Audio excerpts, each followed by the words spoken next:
Welcome back to day 333 of our Bible and reading plan. Today we will be reading Ephesians chapter 5 to Philippians chapter 6.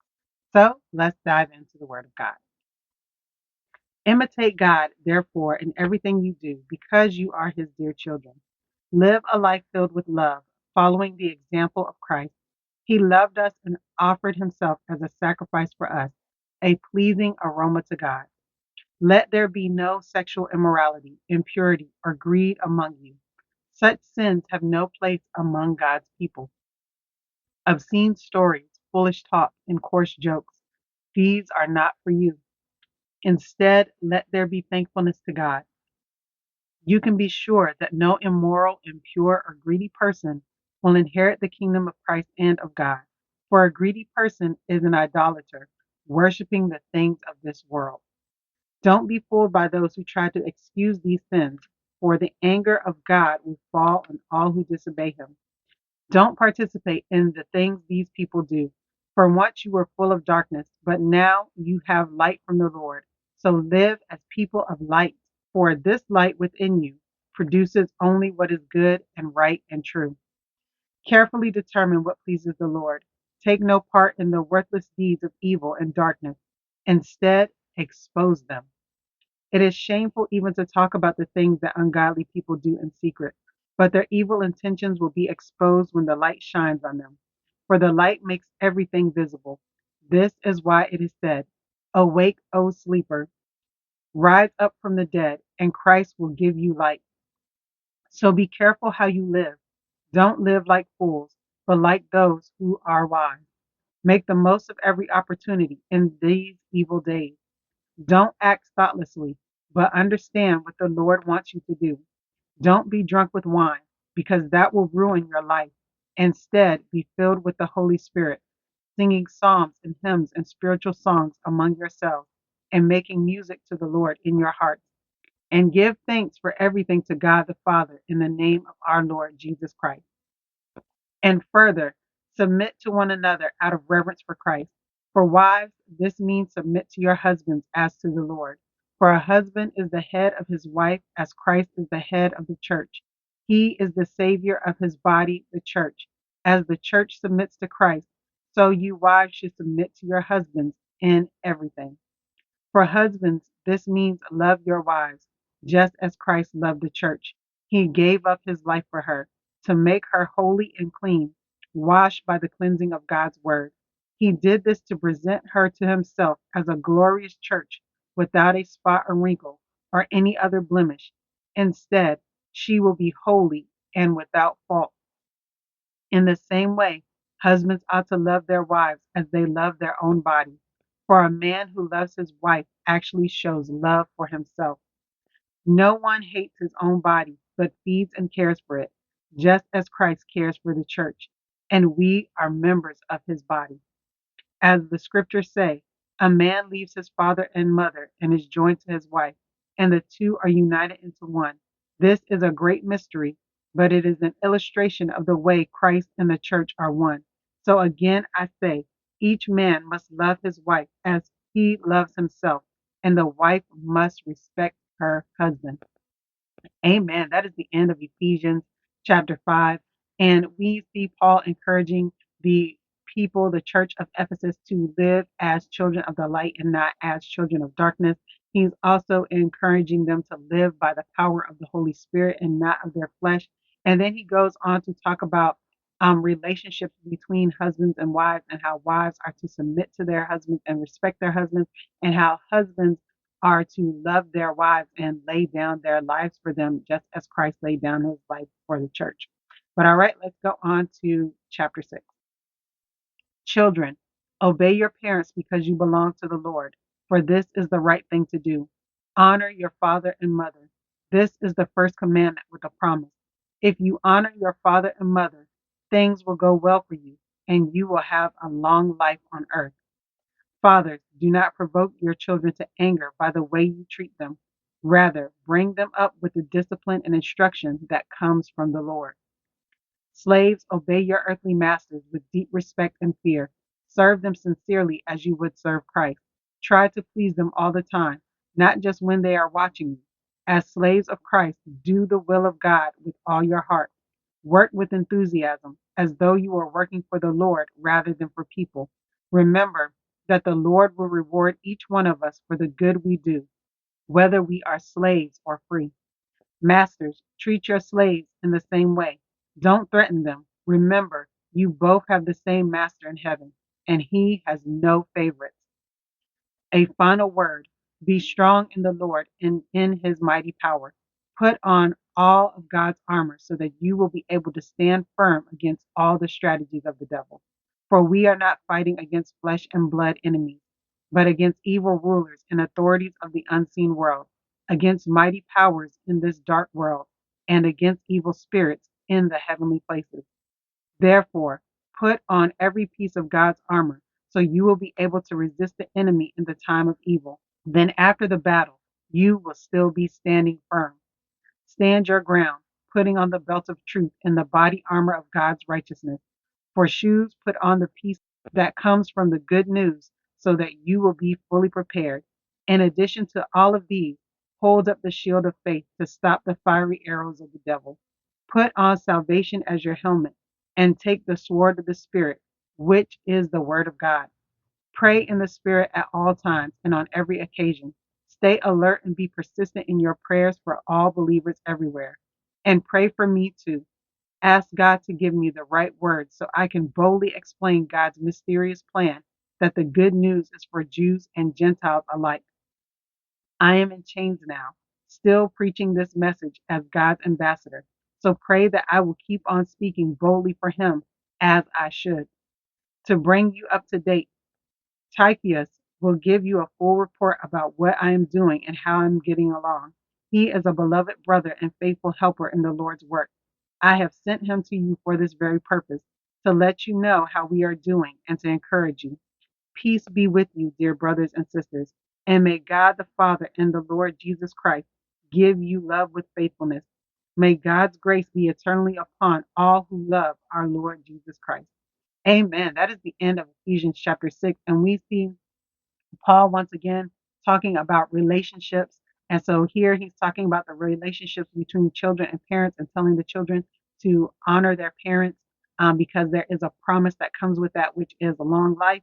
And then for the fathers not to provoke their children to anger. And then he goes on to talk about the relationship between the slaves and the masters and how the slaves are to serve their masters as unto the Lord, but how the masters are also not to mistreat their slaves because they all belong to the Lord. And then he goes on to talk about the armor of the Lord and the pieces of the armor that we as believers should be putting on and wearing each and every day.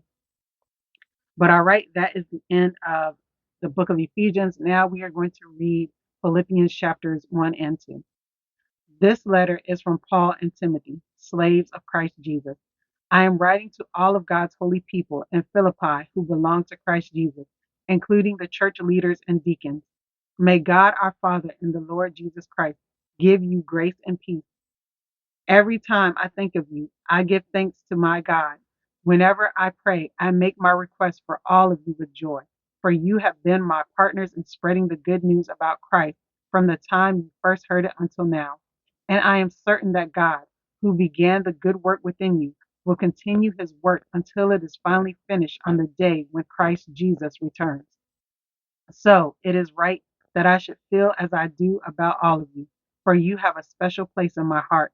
You share with me the special favor of God, both in my imprisonment and in defending and confirming the truth of the good news. God knows how much I love you and long for you with the tender compassion of Christ Jesus. I pray that your love will overflow more and more, and that you will keep on growing in knowledge and understanding. For I want you to understand what really matters, so that you may live pure and blameless lives until the day of Christ's return. May you always be filled with the fruit of your salvation, the righteous character produced in your life by Jesus Christ. For this will bring much glory and praise to God. And I want you to know, my dear brothers and sisters, that everything that has happened to me here has helped to spread the good news. For everyone here, including the whole palace guard, knows that I am in chains because of Christ. And because of my imprisonment, most of the believers here have gained confidence and boldly speak God's message without fear. It is true that some are preaching out of jealousy and rivalry, but others preach about Christ with pure motives. They preach because they love me, for they know I have been appointed to defend the good news. Those others do not have pure motives as they preach about Christ. They preach with selfish ambition, not sincerely, intending to make my chains more painful to me. But that doesn't matter. Whether their motives are false or genuine, the message about Christ is being preached either way. So I rejoice, and I will continue to rejoice. For I know that as you pray for me and the Spirit of Christ helps me, this will lead to my deliverance. For I fully expect and hope that I will never be ashamed, but that I will continue to be bold for Christ as I have been in the past. And I trust that my life will bring honor to Christ, whether I live or die. For to me, living means living for Christ, and dying is even better. But if I live, I can do more fruitful work for Christ. So I really don't know which is better. I'm torn between two desires. I long to go and be with Christ, which would be far better for me. But for your sake, it is better that I continue to live. Knowing this, I am convinced that I will remain alive so I can continue to help all of you grow and experience the joy of your faith. And when I come to you again, you will have even more reason to take pride in Christ Jesus because of what he is doing through me. Above all, you must live as citizens of heaven, conducting yourselves in a manner worthy of the good news about Christ. Then, whether I come and see you again or only hear about you, I will know that you are standing together with one spirit and one purpose, fighting together for the faith, which is the good news. Don't be intimidated in any way by your enemies. This will be a sign to them that they are going to be destroyed, but that you are going to be saved, even by God Himself. For you have been given not only the privilege of trusting in Christ, but also the privilege of suffering for Him.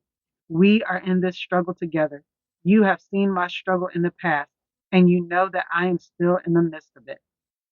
Amen. That is the end of Philippians chapter 1. And we see Paul, greeting the church in Philippi. And then verses 3 through 11 can actually be a prayer that you can pray for someone, because this is Paul's thanksgiving and his prayer for the people in the churches of Philippi. And so, especially when we get down to verses 9 and 11, you can use this prayer to pray for your loved ones, your children that are believers, and to pray for them to grow in God's love and to be strengthened in his knowledge and understanding. So this is also a beautiful prayer that you can pray for your family members that are in Christ. But all right, let's go on to chapter 2. Is there any encouragement from belonging to Christ? Any comfort from his love? Any fellowship together in the Spirit? Are your hearts tender and compassionate? Then make me truly happy by agreeing wholeheartedly with each other, loving one another, and working together with one mind and purpose. Don't be selfish. Don't try to impress others. Be humble, thinking of others as better than yourselves. Don't look out only for your own interests, but take an interest in others too. You must have the same attitude that Christ Jesus had. Though he was God, he did not think of equality with God as something to cling to. Instead, he gave up his divine privileges. He took the humble position of a slave and was born as a human being. When he appeared in human form, he humbled himself in obedience to God and died a criminal's death on a cross. Therefore, God elevated him to the place of highest honor and gave him the name above all other names, that at the name of Jesus every knee should bow, in heaven and on earth and under the earth, and every tongue declare that Jesus Christ is Lord, to the glory of God the Father. Dear friends, you always followed my instructions when I was with you, and now that I am away, it is even more important. Work hard to show the results of your salvation, obeying God with deep reverence and fear, for God is working in you, giving you the desire and the power to do what pleases Him. Do everything without complaining and arguing, so that no one can criticize you. Live clean, innocent lives as children of God, shining like bright lights in a world full of crooked and perverse people. Hold firmly to the word of life. Then, on the day of Christ's return, I will be proud that I did not run the race in vain and that my work was not useless. But I will rejoice even if I lose my life, pouring it out like a liquid offering to God, just like your faithful service is an offering to God. And I want all of you to share that joy. Yes, you should rejoice, and I will share your joy. If the Lord Jesus is willing, I hope to send Timothy to you soon for a visit. Then he can cheer me up by telling me how you are getting along. I have no one else like Timothy who genuinely cares about your welfare. All the others care only for themselves and not for what matters to Jesus Christ. But you know how Timothy has proved himself. Like a son with his father, he has served with me in preaching the good news. I hope to send him to you just as soon as I find out what is going to happen to me here. And I have confidence from the Lord that I myself will come to see you soon. Meanwhile, I thought I should send Epaphroditus back to you. He is a true brother, co-worker, and fellow soldier, and he was your messenger to help me in my need. I am sending him because he has been longing to see you, and he was very distressed that you heard he was ill. And he certainly was ill. In fact, he almost died. But God had mercy on him, and also on me, so that I would not have one sorrow after another. So I am all the more anxious to send him back to you, for I know you will be glad to see him. And then I will not be so worried about you. Welcome him in the Lord's love and with great joy, and give him the honor that people like him deserve. For he risked his life for the work of Christ, and he was at the point of death while doing for me what you could not do from far away. Amen. That is the end of Philippians chapter 2. And we see Paul reminding them to have an attitude of Christ and to live in such a way that is pleasing to Christ and that brings God glory. And then he also says that he's going to send Timothy eventually to them and that he is sending their messenger back to them to bring, probably to carry this letter to the church in Philippi. But all right, that is the end of day 333 of our Bible in Your Reading Plan. I pray that you were blessed by this reading. Don't forget to go back and check out those verses that I said were prayers. Also, don't forget about the reflection questions in the description section of the video. Like and subscribe to the channel if you have not already, and I will see you in the next video. All right, everyone, have a blessed day. Bye.